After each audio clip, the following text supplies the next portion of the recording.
চাঁদাবাজি, ক্ষমতা, দখলদারিত্ব, এগুলো ক্ষমতার সাথে, পাওয়ারের সাথে জেনারেট করে। এটা কোনো দলের বিষয় না।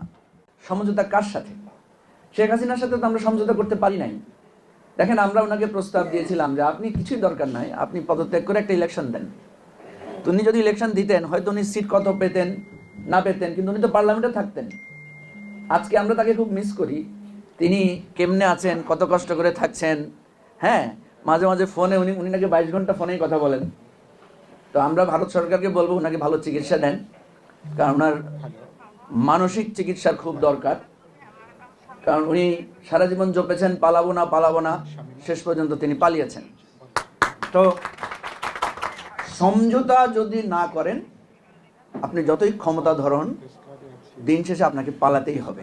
এটাই হচ্ছে অমোঘ বিধান। সেই জন্য আমরা যখন দেখি যে শক্তিশালীরা সমঝোতা করতে চায় না কেন, আর আমরা যারা সমঝোতার দাবি তুলছি, এখানে ফারাকটা কোথায়? ফারাকটা হচ্ছে একটা জায়গায়, সেটা হলো আমি একটু খোলামেলা বলি, কি বলেন? হ্যাঁ, নিশ্চয়ই। একটু গণমাধ্যম কর্মীদের সাহায্য দরকার। বেশি খোলামেলা বললে আবার বিপদে যাতে না পড়ি।